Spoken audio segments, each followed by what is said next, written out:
അപ്പുണ്ണേട്ടാ, എന്താ വാസു? ഒന്നിങ്ങ് വന്നേ, ഒരു കാര്യം പറയട്ടെ. ഉണ്ണികൃഷ്ണൻ ഇന്റർവ്യൂവിന് കാർഡ് വന്നു എന്ന് ദമയന്തി പറയണ കേട്ടു. ഉള്ളതാണോ? അതെ. ഈ ജോലിയെപ്പറ്റി സൊസൈറ്റിയിൽ ഒരാളുമായിട്ട് ഞാൻ സംസാരിച്ചു. വലിയ പദവിയും പത്രാസുള്ള ഉദ്യോഗമാണെന്ന് പറഞ്ഞത്. മാത്രോ നല്ല ശമ്പളവും. അയ്യോ വാസു, സ്വാധീനം ചെലുത്തേ കിട്ടുമായിരുന്നെങ്കിൽ ആ വഴിക്ക് ഒരു ശ്രമം നടത്തി നോക്കായിരുന്നു. ഏയ്, ഇത്തരം ജോലിക്കൊന്ന് റെക്കമെൻഡേഷൻ കേൾക്കുമെന്ന് എനിക്ക് തോന്നുന്നില്ല. ഞാൻ പറയാൻ വന്ന അതല്ല, സൊസൈറ്റിയിലെ രാഘവൻ എന്നോട് കാര്യം പറഞ്ഞു. ആലോചിച്ചപ്പോ ശരിയാണെന്ന് എനിക്ക് തോന്നി. എന്താത്? CID പണിയാകുമ്പോ വെറും കുറ്റാന്വേഷണ നോവലുള്ള പരിജ്ഞാനം മാത്രം പോരാ. കായിക ശക്തിയും ബുദ്ധിശക്തിയും വികസിക്കാനുള്ള പരിശീലനമാണ് ആവശ്യം. അതിനിപ്പോ എന്ത് ചെയ്യും? രാഘവന്റെ പരിചയത്തിൽ ഒരാളുണ്ട്. പോലീസ് ട്രെയിനിങ് കോളേജിൽ പോലീസുകാരെയും നായ്ക്കളെയും ഒരുപോലെ പരിശീലിപ്പിച്ച് റിട്ടയർഡ് ആയ ഒരു ഋഷികേശൻ നായർ. അയാളെ കിട്ടിയ നമ്മുടെ രക്ഷപ്പെട്ടു. എന്നാ അയാളെ വരുത്താം. പക്ഷെ കക്ഷി ഇപ്പൊ എവിടെയുണ്ടെന്ന് രാഘവന് തിട്ടമില്ല. അന്വേഷിക്കാൻ ഞാൻ ഏർപ്പാടാക്കിയിട്ടുണ്ട്. പക്ഷെ അയാൾ ചോദിക്കുന്ന കാശ് കൊടുക്കണം. ഓ, അത് സാരമില്ല. വാസു ഒരു കാര്യം ചെയ്യും, ആ ഋഷികേശനാരെ എങ്ങനെയും തപ്പിയെടുക്കാൻ നോക്ക്.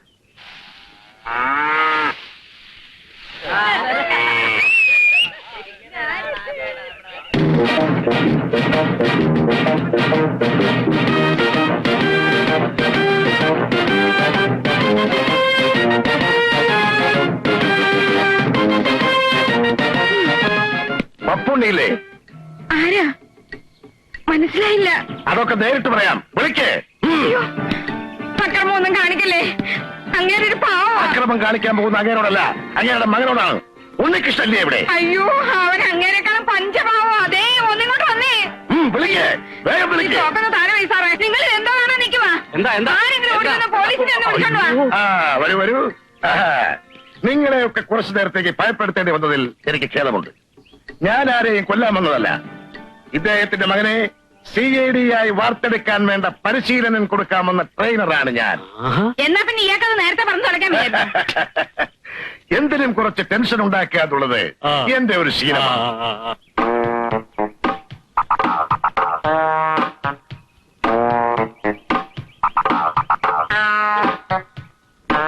സൊസൈറ്റിയിലെ രാഘവൻ പറഞ്ഞ ആൾ തന്നെയല്ലേ?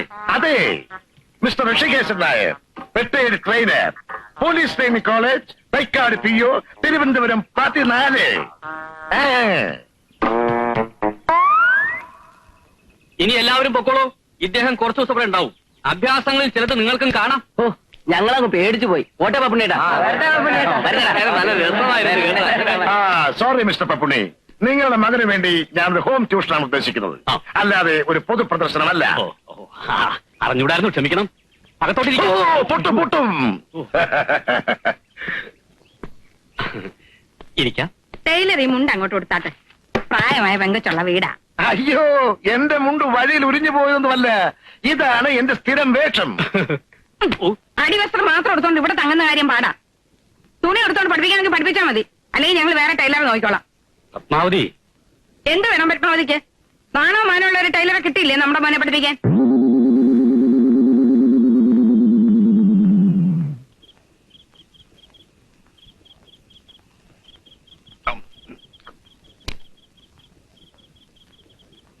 ഈ പോലീസുകാർക്കും നായ്ക്കൾക്കും അല്ലാതെ ചേട്ടൻ വേറെ ആർക്കൊക്കെ ട്രെയിനിങ് കൊടുത്തിട്ടുണ്ട്? അയ്യോ, അതൊക്കെ ഇപ്പൊ എങ്ങനെ ഓർത്തിരിക്കാനാ? ഒരുപാട് എണ്ണത്തിനെ പരിശീലിപ്പിച്ച് അയച്ചു. രാജീവ് വധക്കേസിലെ ശിവരസൻ എന്റെ അടുത്ത് പരിശീലനത്തിന് വന്നതാ. ദൈവാധീനം കൊണ്ട് അന്ന് ഞാൻ ശബരിമലയിൽ കട നടത്തുകയായിരുന്നു. അതുകൊണ്ട് നടന്നില്ല. കടയോ? കടയല്ല, കളരി. ഇപ്പോഴത്തെ SI-മാരെയും സർക്കിൾമാരെയും എന്തിനധികം IG വരെ പരിശീലിപ്പിച്ച് ഇദ്ദേഹം അല്ലടാ. ഈ പോലീസ് ട്രെയിനിങ് കോളേജിൽ ചേട്ടൻ എത്ര വർഷം ഉണ്ടായിരുന്നു? എന്റെ 10ാമത്തെ വയസ്സിൽ ഞാനവിടെ ജോലി ചെയ്തതാ. അത്ര ചെറുപ്പത്തിൽ സർക്കാർ ജോലി കിട്ടുമോ? എന്റെ അച്ഛൻ പോലീസ് ട്രെയിനിങ് കോളേജിൽ കാന്റീനിലെ ഒരു ജീവനക്കാരനായിരുന്നു. അച്ഛനെ കാണാനും രുചിയുള്ള ആഹാരം കഴിക്കാനും വേണ്ടി ഞാനിന്ന് അവിടെ പോവും. അപ്പോഴൊക്കെ പോലീസുകാർക്ക് ട്രെയിനിങ് കൊടുക്കുന്നത് ഞാൻ നോക്കി നിൽക്കും. അന്ന് എന്റെ ഒരു ആഗ്രഹമായിരുന്നു വലുതാകുമ്പോൾ ഒരു ട്രെയിനർ ആകണമെന്ന്. ഗുരുവായൂരപ്പന്റെ കൃപ കൊണ്ട് അതേതായാലും സാധിച്ചു. പക്ഷേ ഒരു ദോഷം പറ്റി. കാന്റീനിലെ ആഹാരം സ്ഥിരമായി കഴിച്ച് കഴിച്ച് ഭക്ഷണത്തിനുള്ള താല്പര്യം അങ്ങ് പോയി.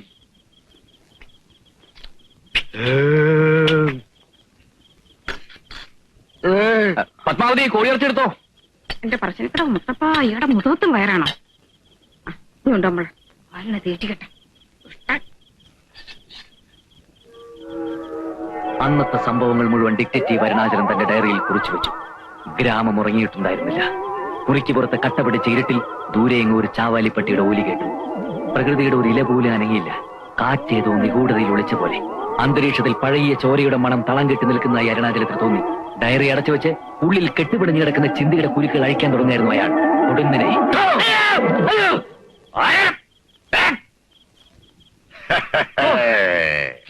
നിങ്ങളായിരുന്നോ? പേടി കാണുമെന്നറിയാമായിരുന്നു. അതിന്റെ അളവ് പരിശോധിക്കുകയായിരുന്നു ഞാൻ. വളരെ കൂടുതലാണ്. ഓ, രാത്രി ഡിറ്റക്റ്റീവ് നോവൽ വായിക്കുമ്പോ ഇങ്ങനെ പേടിപ്പിച്ച് ആരായാലും പേടിച്ചു പോയില്ലേ? ശരി, പുറത്തേക്ക് വന്നോളൂ. വളരെ പ്രധാനപ്പെട്ട ഒരു വിദ്യ ഇപ്പൊ തന്നെ ഞാൻ പഠിപ്പിച്ചേക്കാം.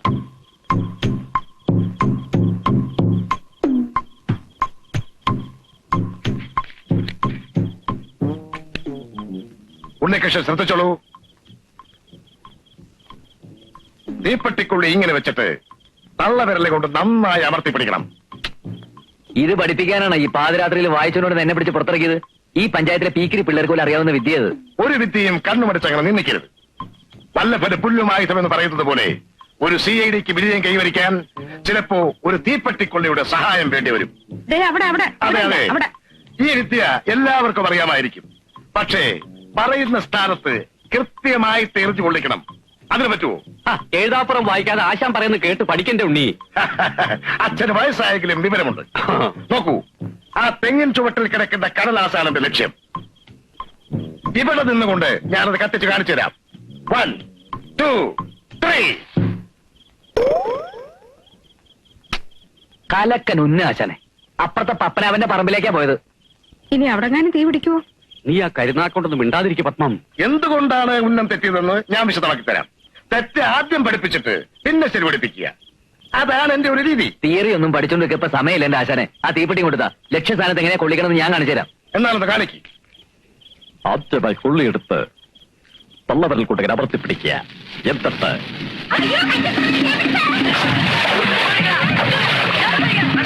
എന്റെ മുത്തപ്പ, കൃഷികാശൻ നായർ എറിഞ്ഞ കൊള്ളി പത്മനാഭന്റെ വൈക്കത്തുറവിലാണല്ലോ ചെന്ന് വീണത്. നാട്ടുകാരോട് നമ്മളിനി എന്ത് സമാധാനം പറയാൻ എന്റെ ഉണ്ണികൃഷ്ണ? ആ തീയുടെ ഉത്തരവാദിത്വം നമ്മൾ ഏറ്റെടുക്കണോ അതോ മന്ത്രിമാരെ നിഷേധിക്കണോ? എന്തിനും ഞാൻ തയ്യാർ. ഏറ്റെടുത്ത കുഴപ്പമെന്താ? ശാസ്ത്രീയമായിട്ട് അടിവശമില്ലാത്ത വെറും കർഷക തൊഴിലാളികൾ അവര്. ഇടിക്കൊരു മയം ഉണ്ടാവില്ല. അയ്യോ, എന്നാ അത് വേണ്ട, നിഷേധിക്കാം. പെരയിലോട്ട് തീ പിടിക്കുന്നതിന് മുമ്പ് ചെന്ന് കെടുത്താൻ നോക്ക്. ഞാൻ ഒറ്റയ്ക്കോ? ഉണ്ണി കൂടെ വാ. നീയും കൂടെ നോടി ചെല്ലേണ്ട ഉണ്ണികൃഷ്ണ. തീപ്പെട്ടിക്കുള്ളിക്ക് ശക്തിയാണെന്ന് ഇപ്പൊ മനസ്സിലായി. കോപ്പടപാട് പോ. ഗണപതിക്ക് വെച്ചതിന്റെ കാക്ക കൊണ്ടുപോയല്ലോ.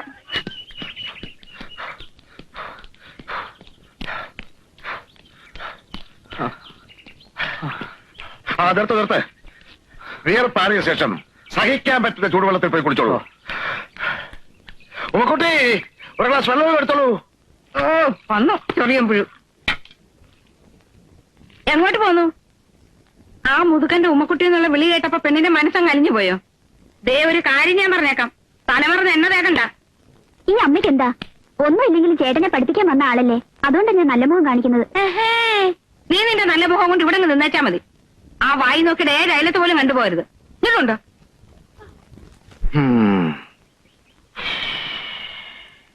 എന്നാ വെള്ളം. ഉമ്മ എന്ത്? ഇയാൾക്ക് വെള്ളമല്ലേ വേണ്ടത്, കുടിച്ചാട്ടെ. 1, 2, 3, 4.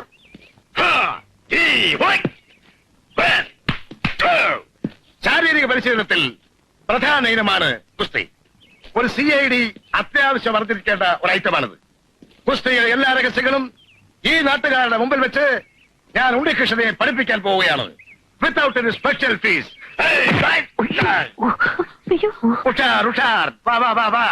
എന്നെ പരിപാടി ആശാനെ കാണിച്ചത് ഒന്ന് പറഞ്ഞിട്ട് ചവിട്ടിക്കൂടായിരുന്നു. പാടില്ല. കുസ്തയിൽ മെയ് കണ്ണാകണമെന്നാണ് ചൊല്ല്. ഓഹോ,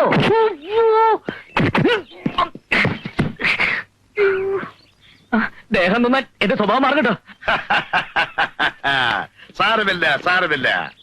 ദേഹം നോവാതെ കുസ്തി പഠിക്കാൻ പറ്റുമെന്നാണോ വിചാരം? കുസ്തയിൽ എപ്പോഴും പ്രതീക്ഷിച്ചിരിക്കാതെ ആയിരിക്കും ആക്രമണം. ഇതുപോലെ അച്ഛാതെ കളി വേറെ കാര്യം വേറെ. ദേഹം നൊന്നും എനിക്ക് ഭ്രാന്ത് പിടിക്കും. ഉണ്ണികൃഷ്ണ CID. എനിക്ക് CID അവിടെ ഒരു കുന്തമാവണ്ട. ഉണ്ണേട്ട വേണ്ട ഉണ്ണേട്ട, പഠിക്കേണ്ടത് ഉണ്ണികൃഷ്ണ കോപിക്കാതെ വരൂ, നമ്മൾ തുടങ്ങിയിട്ടേ ഉള്ളൂ. നമുക്ക് പ്രാക്ടീസ് ചെയ്യാം. അയ്യോ മോനെ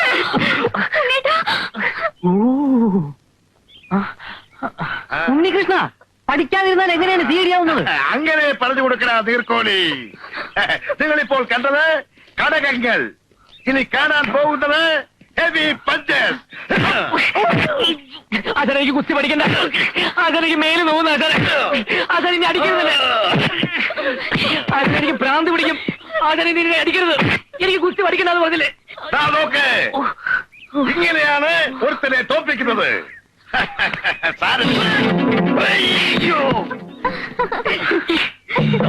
ഇന്നലത്തെ കുസ്തി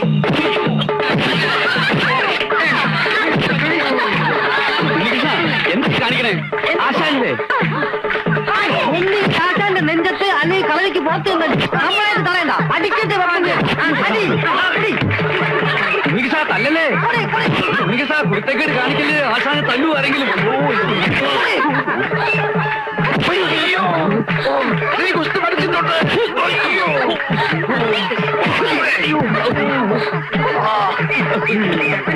അടിക്കല്ലേ അടിക്കല്ലേ അടിക്കേ. ഉണ്ണികൃഷ്ണ ഉണ്ണികൃഷ്ണ ഞാനാ പറഞ്ഞ അടിക്കല്ലേ. ഉണ്ണികൃഷ്ണ ഞാനാ പറഞ്ഞ അടിക്കല്ലേ. ഉണ്ണികൃഷ്ണ ആശാനെ തല്ലരുത്. ആശാൻ പറ, അച്ഛൻ പറ, അച്ഛനല്ലേ ഇടപെടരുത്. വേണ്ട, വേണ്ട, വേണ്ട. അയ്യോ, വേണ്ട, വേണ്ട, വേണ്ട. പരിശീലനത്തെ കുറച്ച് മാറ്റങ്ങൾ വരുത്തിയാൽ മതി. അതാണ് ഞാനും പറഞ്ഞു. പതുക്കെ, പതുക്കെ. ശിഷ്യനിൽ നിന്നൊരു ആക്രമണം ഞാൻ പ്രതീക്ഷിച്ചില്ല. അവൻ അങ്ങനെയാ, ദേഹം നൊന്താ പിന്നെ ഈറ്റപ്പുലിയാ. സാരമില്ല, ഇത് ഞാൻ പാത്രം അറിഞ്ഞ് വിളമ്പിക്കോളാം.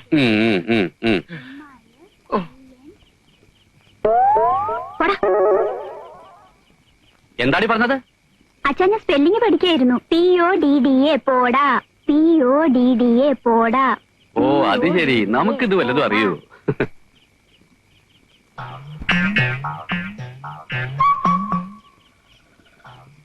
പിന്നെ ശരിയാക്കി തരാം. ഇങ്ങനെയാണോ കിഴി പിടിക്കുന്നേ? ഇനി ഉണ്ടോ ഞാൻ പിടിക്കാം. പിടി കൊണ്ട് തളർന്ന് കിടക്കില്ലേ?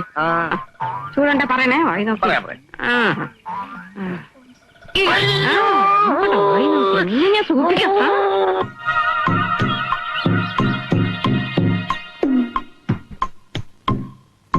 ഇപ്പോൾ എന്ത് കാണുന്നു? തോക്ക്. അതല്ല ചോദിച്ചത്. തോക്കിലൂടെ എന്ത് കാണുന്നു? ഒന്നും കാണുന്നില്ല, ഒരു മൂടില്ല ആശാനെ. ഇന്നലെ ദേഹം നൊന്നപ്പോ ഞാൻ അറിയാതെ. അതൊന്നും സാരമില്ല, ഇനി എങ്ങനെ ആവർത്തിക്കാതിരുന്നാ മതി. ഇപ്പോൾ ഇത് വിശ്വസിക്കൂ. തോക്കെടുക്കൂ, നേരെ പിടിക്കേ. ഇങ്ങനെ. ഇപ്പോൾ എന്ത് കാണുന്നു? മരങ്ങൾക്കിടയിലൂടെ ആകാശം കാണുന്നു. കാഞ്ചി വലിക്കട്ടെ. ആകാശത്തേക്ക് വിടുവെച്ചാൽ ഇതെന്നാ പോലീസ് വെടിവെച്ചാണോ? തത്തയെ കാണുന്നില്ലേ? ഇല്ല. തത്തയുടെ കണ്ണ് കാണുന്നില്ലേ? ഇല്ല. ഓഹോ, ആശാൻ മഹാഭാരതത്തിലെ ദ്രോണാചാര്യ കളിക്കുകയാണല്ലേ. ഈ വിവരം നേരത്തെ അറിഞ്ഞിരുന്നെങ്കിൽ അർജുൻ ഉത്തരം കൊടുത്ത പോലെ ഞാനും തന്നല്ലോ. ഇന്ത്യയിലെ ആദ്യത്തെ ട്രെയിനറാണ് മിസ്റ്റർ ദ്രോണാചാര്യം. ഞങ്ങളൊക്കെ അദ്ദേഹത്തെയാണ് ഫോളോ ചെയ്യുന്നത്. ഒരു കാര്യം ചെയ്യും, തത്തയുടെ ഒരു കണ്ണ് ആശാൻ ആദ്യം വെടിവെച്ച് പൊട്ടിക്ക്, അടുത്ത കണ്ണ് ഞാനും പൊട്ടിക്കാം. അത് വേണോ? ആശാനൊന്ന് കാണിച്ചു കൊടുക്ക്, എന്നാലേ അവന് പഠിക്കാൻ പറ്റൂ. എന്തിനാ പേടിക്കുന്നത്? ആശാന് പഠിച്ചാൽ ഏത്തമില്ലല്ലോ. എനിക്ക് പിഴയ്ക്കുമെന്ന് നിന്നോട് ആര് പറഞ്ഞു? അല്ല, ഉണ്ണിയെ കണ്ടാൽ അറിയാലോ, ഊരിലെ പഞ്ഞം. ഏത് കണ്ടാ പൊട്ടിക്കേണ്ടത്? ഇടതോ വലതോ? ആശാൻ ഇഷ്ടമുള്ളത് പൊട്ടിച്ചോ. ദാ.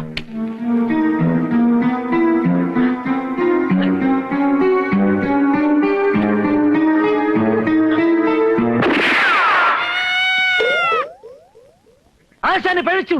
ഓ അയ്യോ, ഈ നാശം പിടിച്ച ഒരു കാറ്റ്. കാറ്റത്താരും വെടിവെക്കത്തില്ലേ? ഇത് നോക്കിക്കോ.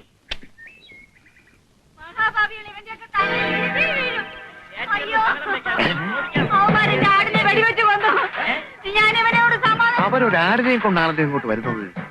എന്താ കാര്യം? ആശാൻ വെടിവെച്ചപ്പോ ഒരു ആടിന്റെ കരച്ചിൽ കേട്ടായിരുന്നോ? ആ, അത് തന്നെ കാര്യം. ചക്കിന് വെച്ചത് കൊക്കിനാ കൊണ്ടത്. വളർത്തിയത് അദ്ദേഹം കൊണ്ടുവാ. പപ്പുണ്ണേട്ടൻ അന്നേ പറഞ്ഞതാ ഈ പഞ്ചായത്ത് കുളം കോരരുതെന്ന്.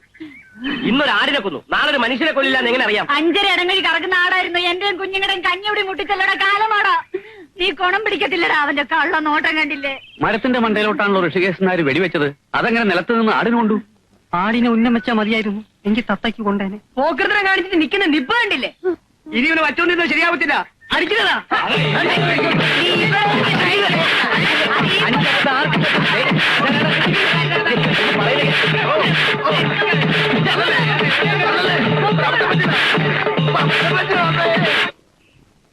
പപ്പുണ്ണേട്ടാ, പപ്പുണ്ണേട്ടാ, എന്താ വാസു? അയാളില്ലേ ഇവിടെ ഋഷികേശൻ നായരെ? ഇന്നലെ പാതിരയ്ക്ക് വന്ന് കിടന്ന് തോന്നുന്നു, ഉറക്കണിട്ടില്ല. എന്നാ പെട്ടെന്ന് വിളിച്ചുണർത്തുക. എന്താ വാസു, അയാൾ അവിടെ വന്നെന്തെങ്കിലും? ഒരബദ്ധം പറ്റിയെന്ന് പറഞ്ഞാൽ മതിയല്ലോ. ആ രാഘവൻ നായർ ഇന്നലെ രാത്രി വീട്ടിൽ വന്ന് പറയുമ്പോ ഞാനങ്ങ് അയ്യടാന്നായിപ്പോയി. ഇനി ചെവിക്ക് ചെവി അറിഞ്ഞ് നാണം കിടന്നതിന് മുമ്പ് അയാളെ അങ്ങോട്ട് പറഞ്ഞു വിടുക. കാര്യം എന്താന്ന് വെച്ചാൽ അമ്മാവൻ തെളിച്ചു പറ. ആ ഋഷികേശൻ നായർക്ക് പോലീസ് ഡിപ്പാർട്ട്മെന്റുമായി ഒരു ബന്ധമില്ല. പോലീസ് ട്രെയിനിങ് കോളേജിലെ ക്യാൻറ്റീനിൽ 10-12 വർഷം ജോലി നോക്കിയിട്ടുണ്ട്. അതാണ് ആകെയുള്ള ബന്ധം. അവിടെ അരി ഉഴുന്നു ആട്ടിലായിരുന്നു കക്ഷിയുടെ പണി. അമ്പട കള്ള, ചുമ്മാ അല്ല ആഹാരത്തിനോട് ഇത്ര ആർത്തി. അതും ഇതും പറഞ്ഞ് നാട്ടുകാരെ അറിയിക്കാതെ അയാളെ അങ്ങ് പറഞ്ഞു വിടാൻ നോക്ക്. നാട്ടുകാരെ അറിഞ്ഞ പിന്നെ പറഞ്ഞു വിടേണ്ടി വരത്തില്ല. ഇന്നലത്തെ പിന്നത്തേതായിരിക്കും. അയാളുടെ ബാഗ് കാണുന്നില്ലോ. എവിടെ?